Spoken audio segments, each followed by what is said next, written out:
The year was 1964. Somewhere along a stretch of Southern Highway, a tour bus rattled through the night carrying one of the most electrifying acts in American music. Little Richard sat at the front, surrounded by the silk shirts and sharp suits that defined his image. His hair was sculpted into a perfect pompadour. His rings caught the dim overhead light every time he gestured, which was often because Little Richard never stopped talking, never stopped commanding every room he entered, never stopped reminding everyone within earshot that he was the architect of rock and roll. And in the back of that bus, sitting alone with a guitar across his lap, was a 21-year-old kid from Seattle who barely spoke above a whisper. His name was Jimmy James. At least, that was the name on the tour roster. His real name was James Marshall Hendrix, but nobody on that bus cared what his real name was. He was a sideman, a hired hand. One of several guitarists who rotated through Little Richard's backing band, paid modest wages to stand in the shadows and play exactly what they were told to play, nothing more, nothing less. But something about this particular sideman was different, and it would not take long before that difference became a problem. To understand what happened between Little Richard and the young guitarist who would become Jimi Hendrix, you have to understand what Little Richard represented in 1964. He was not simply famous, he was foundational. Biographies and music historians consistently place him among the true originators of rock and roll, a performer whose piano-driven intensity and uninhibited vocal style had shattered the boundaries between rhythm and blues, gospel, and what would become the dominant sound of a generation. His recordings from the mid-1950s had changed the trajectory of popular music. He had influenced Elvis Presley, the Beatles, the Rolling Stones, and virtually every artist who picked up an electric instrument in the decade that followed. But Little Richard's relationship with his own legacy was complicated. He had stepped away from music in the late 50s to pursue ministry, then returned to performing in the early 60s to find a landscape that had changed dramatically. New artists were everywhere. The British invasion was reshaping the industry, and while Little Richard was still a powerful live performer, he was no longer the center of the musical universe. This made him protective, territorial, and acutely sensitive to anything that threatened his spotlight. The young guitarist in the back of the bus had arrived through the same pipeline that fed most rhythm and blues touring acts of the era. Jimi Hendrix, before the world knew that name, had spent years on what musicians called the Chitlin Circuit, a network of venues across the American South and Midwest, where black performers played for black audiences in an era of segregation. He had backed the Isley Brothers. He had toured with Little Richard before, briefly, and had played with various other acts, learning the language of rhythm and blues from the inside. According to biographical accounts, he was a gifted but restless player even then, and someone whose fingers always seemed to want more than the arrangement allowed. But the Chitlin Circuit had rules. Sidemen were invisible. They wore matching outfits. They played the parts they were given. They did not improvise. They did not draw attention to themselves, and above all, they did not outshine the star. Little Richard's rules were even stricter than most. He ran his band with absolute authority. Every detail was controlled, from the tempo of each song to the color of each musician's shirt. The show was a precisely calibrated machine designed to do one thing: make Little Richard the most exciting performer on any stage he graced. And for the most part, it worked. Audiences came to see Little Richard, not his band. The backing musicians were functional, interchangeable, necessary, but nameless. But there was one detail that Little Richard had not accounted for, one variable that his carefully controlled system could not contain. The quiet kid from Seattle could play guitar in a way that made it impossible to remain invisible. The first signs of trouble appeared during rehearsals. According to accounts from musicians who were present during this period, Jimmy had a habit of adding small embellishments to his parts. Nothing dramatic at first. A bent note here, a slight rhythmic variation there, the kind of subtle touches that most band leaders would not even notice. But Little Richard noticed everything. His ears were trained to detect any deviation from the arrangement, Any moment when a sideman's personality began to bleed through the carefully constructed wall of sound. He would stop rehearsal. He would point. And he would remind everyone, with the full force of his personality, that there was only one star on this stage. "Play it straight," he would say. No extras, just the part, and Jimmy would nod quietly and play it straight. For a while. But the thing about containing a musical force of that magnitude is that it requires constant pressure. You have to keep pushing it down, keep reminding it to stay small, keep building walls around it every single day. Because the moment you look away, the moment your attention drifts to something else, the force finds a crack and begins to push through. And Jimi Hendrix was nothing if not a force that could find cracks. The live shows were where the tension became most visible. Under the stage lights, with an audience screaming and the band locked into a groove, something would shift in the young guitarist. His body language would change. His fingers would start moving faster, finding spaces in the music that were not written on any chart, reaching for notes that existed outside the boundaries Little Richard had drawn. It was never deliberate rebellion. Those who knew Jimmy during this period describe it more as an involuntary response, like a reflex he could not fully control. The music would call to him, and his fingers would answer before his conscious mind could intervene. There was one night in particular that multiple sources point to as the breaking point. The exact date and venue vary depending on who tells the story, which is common with events from this era that were not formally documented. But the broad outline remains consistent across biographical accounts. Little Richard's touring revue was performing at a venue somewhere in the American South. The crowd was large, energetic, primed for a show. The set began the way it always began, with Little Richard commanding the stage, his voice cutting through the room like a siren, his piano playing driving the rhythm with manic energy. The band fell in behind him, tight and professional, each musician playing their designated role. But midway through the set, something happened. Jimmy stepped forward. Not physically, not in terms of stage position, but sonically. His guitar began to rise in the mix, his notes climbing above the arrangement like smoke escaping through a chimney. He was not playing louder, exactly. He was playing differently. His tone had shifted, taken on an edge that cut through the wall of sound and demanded attention. And the audience began to notice. Heads turned toward the guitarist in the back. A few people pointed. And in a touring revue built entirely around the magnetism of one performer, having the audience look anywhere else was an unforgivable sin. Little Richard heard it. He felt the attention shifting, felt the gravitational pull of the room move away from him, even if only for a moment. And in that moment, years of frustration, insecurity, and territorial instinct converged into a single decision. According to the accounts that have survived from this period, what happened next was swift and public. Little Richard stopped the show or confronted Jimmy immediately after the performance, depending on which version of the story you follow. The message, however, was the same across all accounts. You are finished. You are done. And you do not play in my band anymore. The firing itself was not unusual in the context of the Chitlin circuit. Band leaders dismissed sidemen regularly for all kinds of reasons, from showing up late to wearing the wrong shoes. What made this moment significant was not the act of firing, but what it revealed about the collision between two fundamentally incompatible forces. Little Richard needed control. His artistry depended on it. Every element of his performance was designed to channel the audience's energy toward him, and any disruption to that channel was an existential threat. Jimi Hendrix needed freedom. His artistry depended on that. Every note he played was an exploration, a search for something beyond the written part, beyond the expected, beyond the boundary. These two needs could not coexist on the same stage. One of them had to go. But the firing did not happen in a vacuum. It happened in the middle of a life that was already defined by rejection and displacement.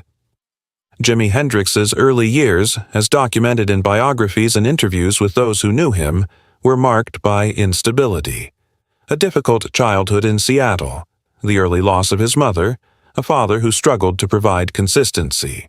He had joined the United States Army, served as a paratrooper, and received a discharge that allowed him to pursue music full-time. But full-time music in the early 1960s, for a young black guitarist without connections or resources, meant the Chitlin circuit. It meant being a sideman. It meant playing other people's music by other people's rules and hoping that someday the opportunity to play your own music would arrive. Being fired by Little Richard was not the first rejection Jimi had experienced, and it would not be the last. But there was something about this particular dismissal that carried extra weight.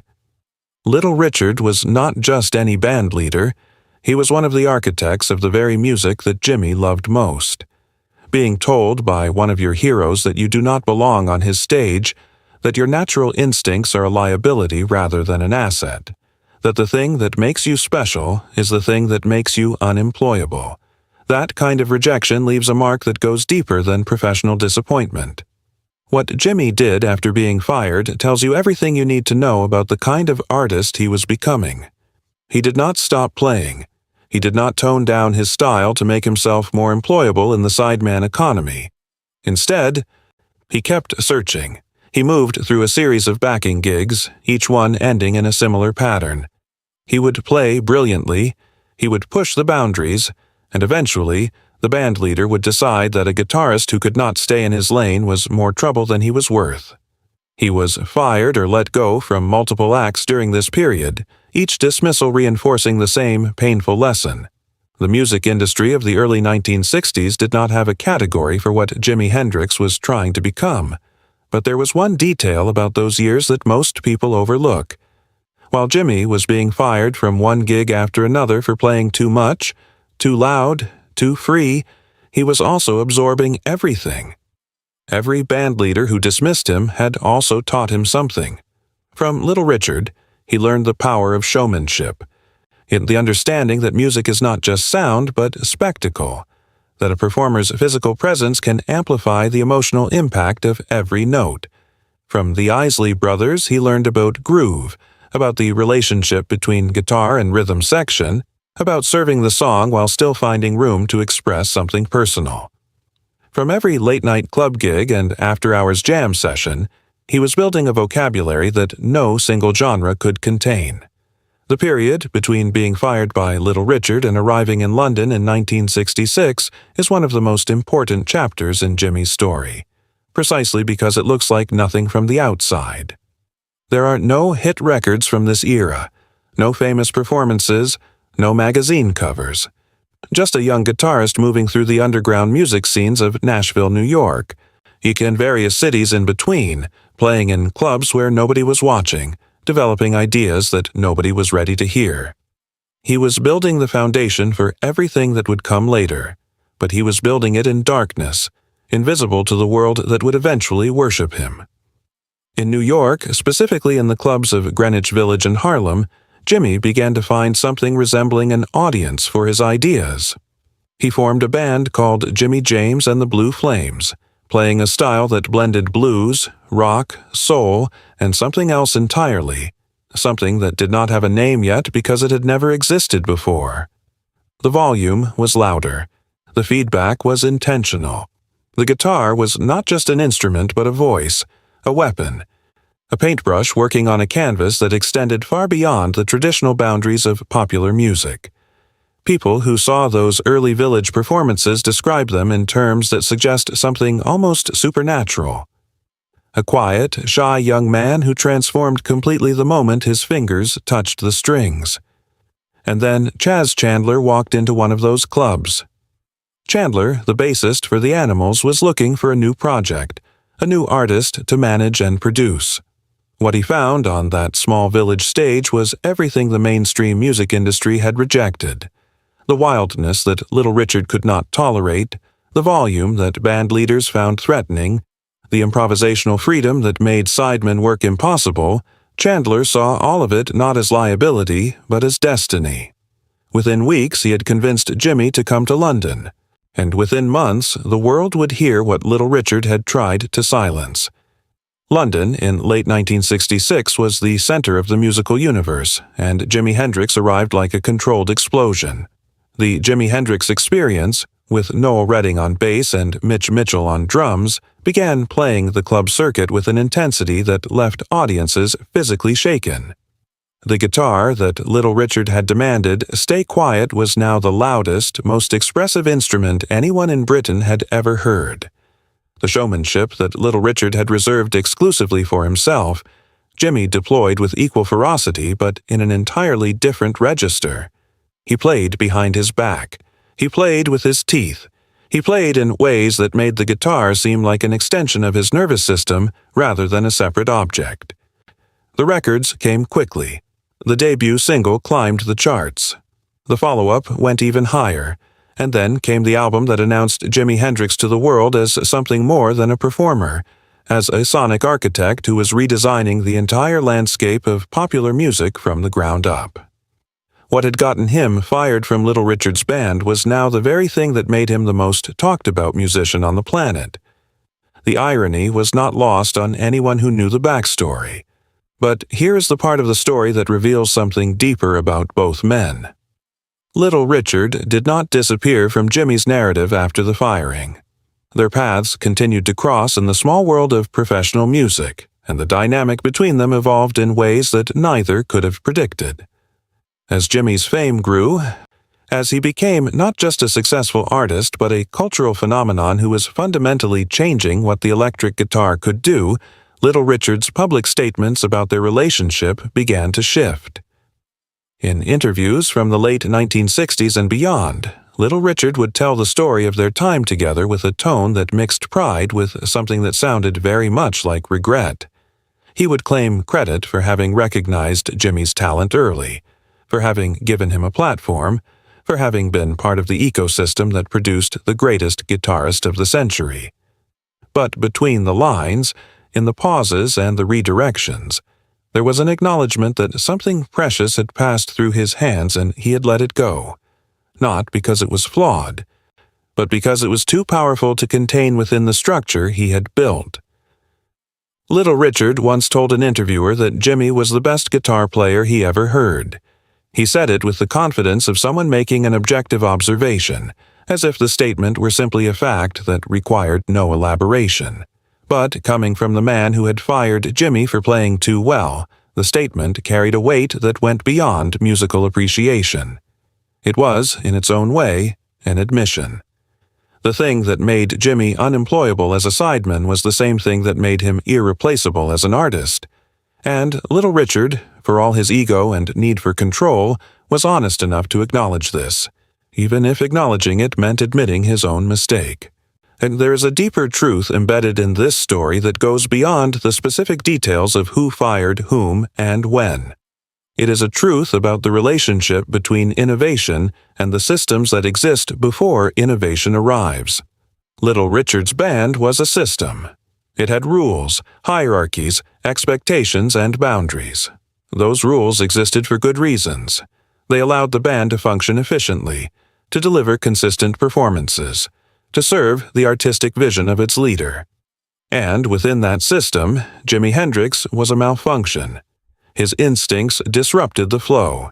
His creativity exceeded the bandwidth. His talent overwhelmed the container designed to hold it.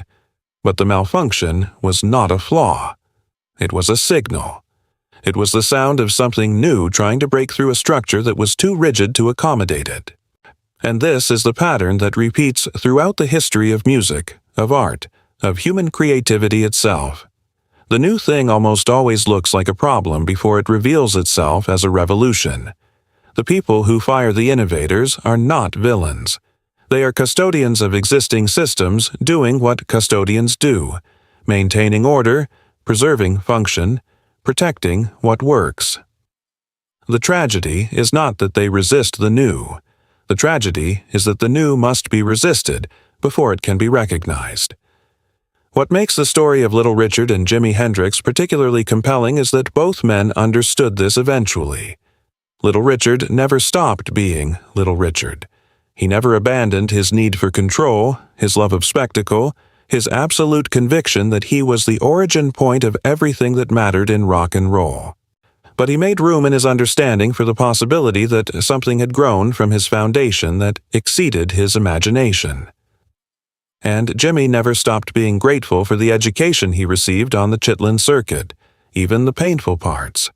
In interviews, he spoke about his sideman years with a respect that suggested he understood the value of discipline even as he transcended it. He had learned the rules thoroughly enough to know exactly which ones needed breaking. The final chapter of this story is the one that time has written. Little Richard lived long enough to see Jimi Hendrix become universally regarded as one of the most important musicians in history. He lived long enough to tell the story of firing him dozens of times, each telling slightly different, each version reflecting whatever emotion was dominant that day. Pride, regret, humor, defiance, but always returning to the same essential truth. He had a force of nature in his band and he could not hold it. Nobody could have held it. The force was not designed to be held. It was designed to be released. Jimi Hendrix's time as Little Richard's sideman lasted only a matter of months. But those months contained a compression of experience that would fuel decades of artistic evolution. Every night, standing in the shadows, playing someone else's music, suppressing his own voice, taught him something about the cost of silence and the value of finally being heard. When he stepped onto that London stage for the first time, with the volume turned all the way up and nobody telling him to play quieter, every note carried the accumulated pressure of years spent being told he was too much. Sometimes the people who reject us are giving us the most important gift we will ever receive. Not permission, but propulsion. Not acceptance, but the burning need to prove that the thing they rejected was the thing the world was waiting for. Little Richard fired Jimi Hendrix because the young guitarist could not stay in his lane. And Jimi Hendrix changed the world because staying in his lane was never an option. The stage that rejected him was too small. The stage that awaited him did not exist yet. He would have to build it himself, with 6 strings, an amplifier, and the memory of every time someone told him to play quieter. He never did.